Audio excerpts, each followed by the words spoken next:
Howdy everybody, Hellcrex here, and welcome to Mercenary Thoughts from the Inner Sphere, episode 156. And today we're going to be talking about the Firestarter, which was episode 42, I think it was. Go way back in the Wayback Machine. This episode won't be too different from the other one, but this is just one with a little bit more upgraded equipment. The Firestarter is a 35-ton mech. It is a FS9-S, so it does have jump jets. It gets around pretty good. Has endo steel on board, so yeah, we're starting to see a light mech with some equipment on it to lighten the load a little bit. Now, only has 88 points of armor, 5.5 tons, so that is kind of a problem. With this thing. So it's going to have 119, and with 88, it's a little short. So we're talking, what, about 2 tons. Now, equipment-wise, it has a flamer in the right arm and the left arm and center torso facing forward, one to the center torso facing rear. This is basically H version, but we're going to have some upgraded equipment like the endo steel. Has a medium laser in the right and left arm to go along with those flamers. And we have an anti-missile system in the left torso with a ton of ammo and a small laser. And then we have, lo and behold, we got the Beagle probe in the left torso. And then we have the jump jets in the right and left torso. Alright, so when you look at this mech, it's on the surface, you say, oh, yeah, it doesn't have a lot of firepower. But, if you go back to episode 42, which I think it is 42, the whole purpose of the Firestarter is it's basically an anti-infantry. If you got infantry around, you use this thing to burn them out. Just scorched earth policy. This is what it, like I said, it's a terror weapon. I always like to look at the Firestarter as a terror weapon. When you got something that has this many flamers on board, yeah. If you run into a nest of infantry, its job is to go burn them out. Go in with the flamers and just torch the place.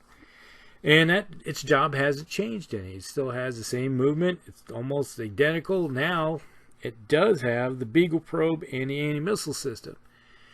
When you look at it, I think they probably could have dropped the small laser personally to put more armor on this thing. Half a ton more makes a difference, because when you look at the legs, obviously, we're a little weak in the legs and the arm when it comes to putting armor on these things. And when you got weapon systems that are made for taking things out, and you got a lot of it in the arms, I'd rather have a little bit more armor on board. Now, with the action and with the Beagle probe, yeah, you can go out there and find other targets and everything. A little better, something that may be hidden, maybe finding, if you're playing it, let's say you can scope an area out, say, oh, there's a bunker over there that was hidden or something, but, kind of like the role-playing aspect of it. But, it can't be used for everything. You have a problem with, like, when it comes to infantry. But it comes in handy. Maybe better off maybe with the ECM, which there is a version we're going to talk about that has the ECM instead of the Beagle probe. Now, the one thing about it, it does have that anti-missile system. So if you're facing off against infantry, SRM infantry or LRM infantry, at least you have a few times where you can maybe shoot down some of that stuff coming your way, mitigate some of the damage while you walk up there and torch the place.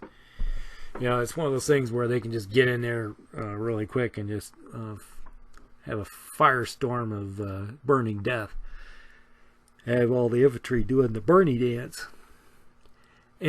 But there is a problem with the mech, is that it still only has 10 heat sinks. Now here you have putting the Beagle probe on, you got an anti-missile system, so you do have some advanced tech equipment. I personally would have just tossed some double heat sinks on it. It does 10, make it dissipate 20, so at least when you jump this thing and you fire off some of your equipment, you're not worrying about any heat. But otherwise, yeah. This thing still has the same problem as the H. You know, it does suffer from heat problems, so if you do jump this thing 6, it doesn't leave you much that you can use without suddenly finding yourself in high up on the heat scale. Another thing I would have probably still have liked is putting that one flamer towards the front. Yeah, it's like maybe looking at it, 3 flamers is enough to take care of one platoon, but if you got multiple targets, so if you got 2 platoons of infantry next to each other, you put 2 flamers on one, 2 flamers on the other, and then, you know, go to town to see what happens. So, you know, that's what I would prefer. But, you know, if you get a target to your rear, I guess it is possible. It could be infantry to your rear. Jump on amongst a whole bunch of infantry squads all bunkered up someplace. Here's like, you can have some flamer, you can have some flamer. Yeah. Yeah, you guys can all have a little bit of scorched earth. Now, there is a few different versions still. This is like the preference of different versions. Then we had the A version, which was introduced way back. It had the small lasers instead of machine guns and mounted an additional ton of armor. Yeah, that's where we're talking about having more armor on this thing. And that's not a bad deal. If you not wanting that anti-missile system, say if you got an H version, you can take that, drop a half ton of, or take 2 small lasers and drop the machine guns instead. You know, throw some more armor on board. And I think that might even be able to free it up so you can put some ferrofibrous arm on it too. That's a possibility. I never thought about that. That's something I need to look at. Then we got the 9B, which is the Word of Blake. Alright, so that one had come out in 3070. Has a light fusion engine, Indo steel, light ferrofibrous armor, has a C3I computer, and the use of single heat sinks is confusing in such a unit. So yeah, once again, a problem with heat. But it does have improved jump jets, so that thing can fly pretty good. It's got a good distance to it. I've used it before when we were playing WOBs before at Gen Con. Does the job pretty good. Makes a good scout for a while. Okay, then we have the C version of the fire that's upgraded for the periphery in 3064. Upgraded to ferrofibrous armor. It has 2 flamers, 2 medium lasers, and 2 rocket launchers. And 4 rocket launcher 10s. Okay, so it does have some firepower to it. It still carries the flamers for taking care of infantry. Now, if you're wondering if my voice is going, because this is like the second time I've done this thing tonight, because my power went out a little while ago, and it came back on. So, had to start all over. Alright. Okay, we have the K version, which has 2 flamers, a large laser, and 2 small lasers. So this is more of a has a, you know, with the large laser, it's mounting something that is, so if you, it doesn't say anything about having, I don't remember the K having double heat sinks. I think it's still just singles. So you can fire that large laser, punch a hole in something, and then when you get in close, then you can fire the flamers and small lasers. And so that is one version. Then the M. Okay, this is nicknamed the Mirage. Debuted in 2093. Incendiary mech. Front line.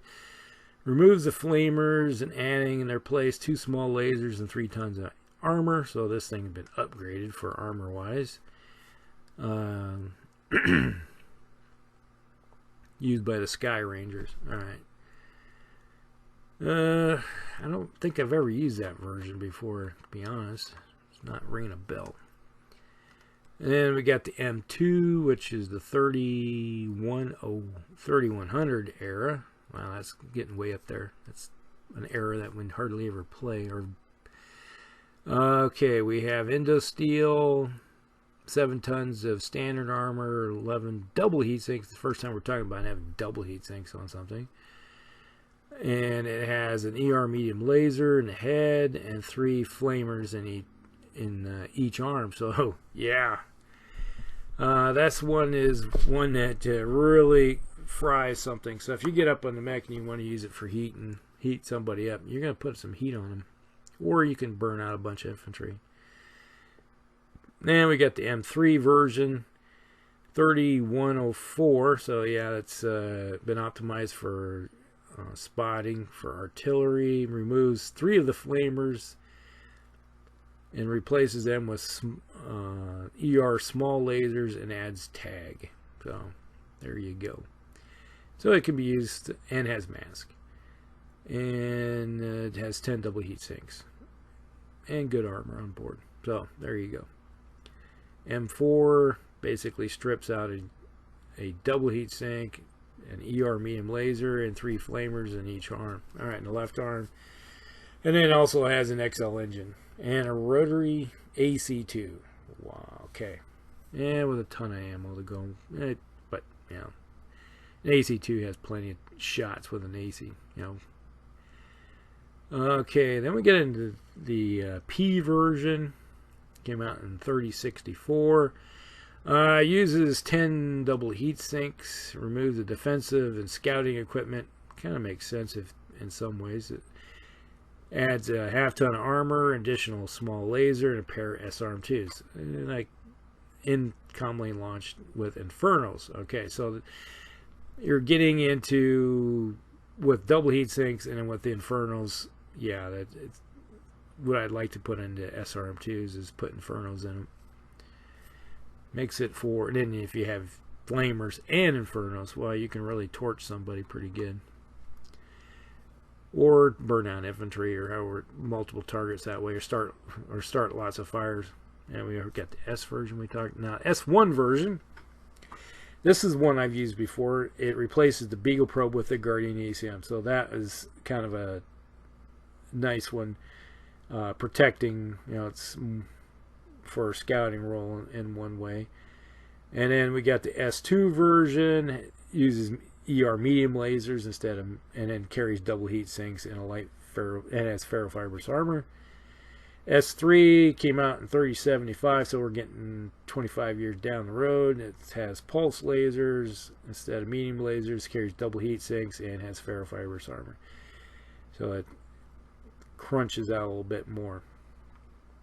Now, let's see where we got it here. What I typically will take I think it's the S2 version, which I've used before.